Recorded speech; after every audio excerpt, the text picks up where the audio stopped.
El levantamiento campesino de 1932 en El Salvador fue una mezcla entre protestas e insurrección, que acabó en etnocidio al represaliarse con el exterminio directo de casi la totalidad de las comunidades nahuas del país.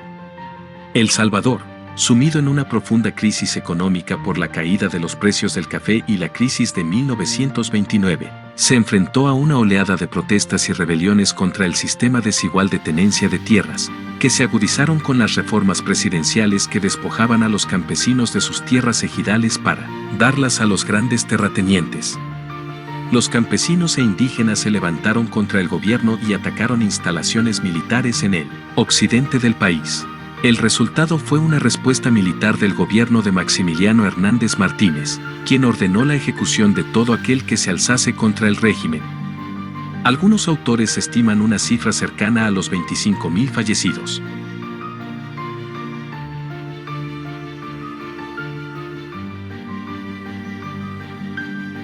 Los indígenas tomaron la decisión de hacer un levantamiento contra las autoridades de ese entonces. A causa de la situación económica, política y social en que vivía, este sector se había vuelto insostenible.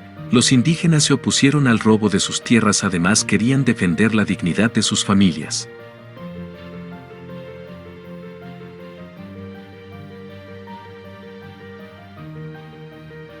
Quien motivó en gran manera este levantamiento era Feliciano Ama, quien incitaba a los indígenas en realizar este levantamiento a punta de machetes, piedras y palos con el fin de ganar y que uno de ellos fuera el presidente. La respuesta del gobierno al levantamiento llevó a que se ejecutaran a los que encabezaron este movimiento. En Izalco fue sentenciado a muerte el cacique Feliciano Ama, a quien se le acusó de ser comunista y líder de la insurrección. En la fecha del 22 de enero de 1932, esa noche decidieron bajo el portavoz del levantamiento popular de Izalco, Feliciano Ama, atacar al gobierno de ese entonces. Los alzados tomaron el control del pueblo y atacaron a los terratenientes y al alcalde municipal. Luego de esos 6 días después, el 28 de enero, las tropas del gobierno retomaron el control de la localidad. La represión gubernamental contra los sublevados resultó la muerte de cientos de pobladores de Izalco. Fue allí la muerte de Feliciano Ama quien fue detenido y ahorcado.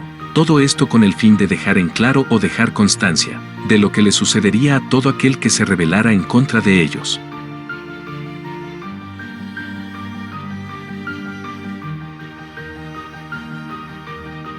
Nos afectó en gran manera, ya que antes de la conquista de los españoles, los indígenas no tenían un gobernante o tenían que trabajar o pagar por los bienes alimenticios, el agua, o las tierras, etc.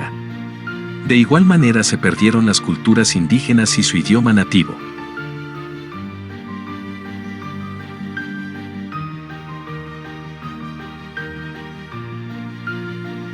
En 1929 a 1934 hubo una crisis financiera internacional, llamada la Gran Depresión Económica, provocando la caída del precio del café, único producto de exportación salvadoreño, provocando que en el campo hubiera más pobreza, desempleo con bajos salarios y descontento social.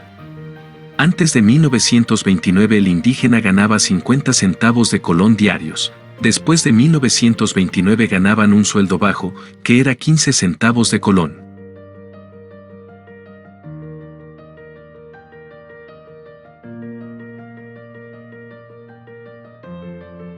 Fue un militar y presidente de El Salvador, 1931 a 1944, cargo al que accedió tras un golpe de Estado en 1931. Tras realizar sus estudios militares en Guatemala, ascendió en rangos militares hasta ser general de brigada. En 1931, el Partido Pro Patria lo postuló a la vicepresidencia, la cual ganó. 9 meses después, participó en el golpe de Estado contra el presidente Arturo Araujo, tras el que se autonombró presidente, siendo ratificado al año siguiente por la Asamblea Legislativa. Prolongó su mandato durante 13 años por medio de elecciones en las cuales era el único candidato, y también a través de decretos legislativos.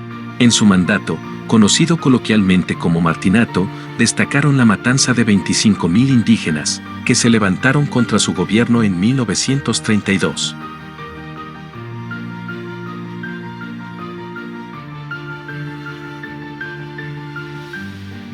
El poeta Roque Dalton nos describe a los salvadoreños como nacidos medios muertos en 1932.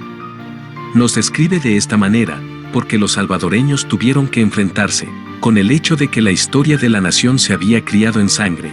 Para los campesinos de ese entonces fue muy duro el hecho de tener que presenciar ese suceso tan cruel. De igual manera es duro para aquellas personas que luego de esto recordaron a sus hermanos indígenas.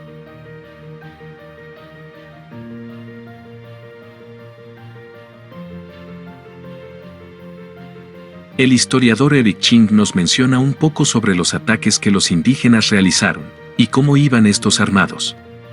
Nos dice que los rebeldes, así eran conocidos los indígenas que se habían levantado contra el gobierno, estaban pobremente armados, pero que tenían la ventaja del factor sorpresa y de número, por lo que inicialmente tuvieron algunos éxitos.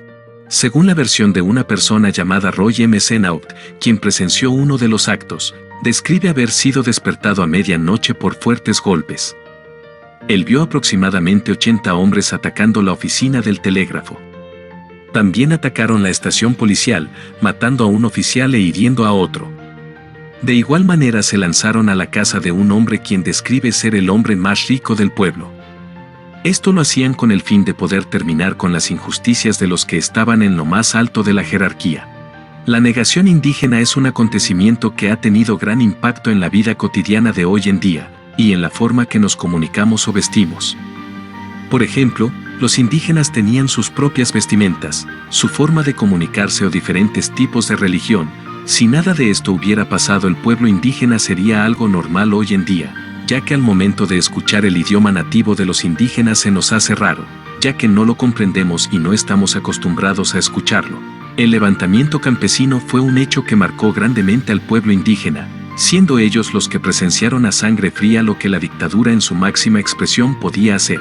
Hasta el día de hoy la actitud que los indígenas tomaron en ese entonces, se nos hace muy comprensibles y muy valiente de sus partes, ya que demostraron con hechos que todos merecemos respeto ante todo. Y para terminar con este cortometraje lo haremos con un poema que nos dejó Roque Dalton. Poema de Roque Dalton, Todos.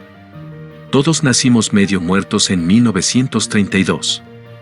Sobrevivimos, pero medio vivos. Cada uno con una cuenta de 30.000 muertos enteros. Que se puso a engordar sus intereses, sus réditos. Y que hoy alcanza para untar de muerte a los que siguen naciendo. Medio muertos. Medio vivos. Todos nacimos medio muertos en 1932, ser salvadoreño es ser medio muerto. Eso que se mueve. Es la mitad de la vida que nos dejaron.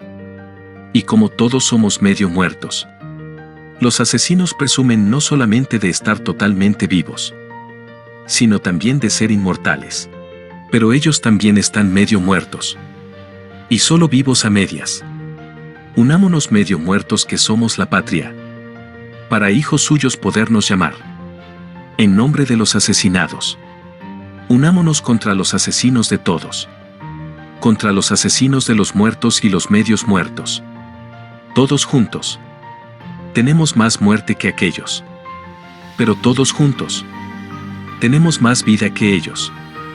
La todopoderosa unión de nuestras medias vidas, de las medias vidas de todos los que nacimos medio muertos en 1932.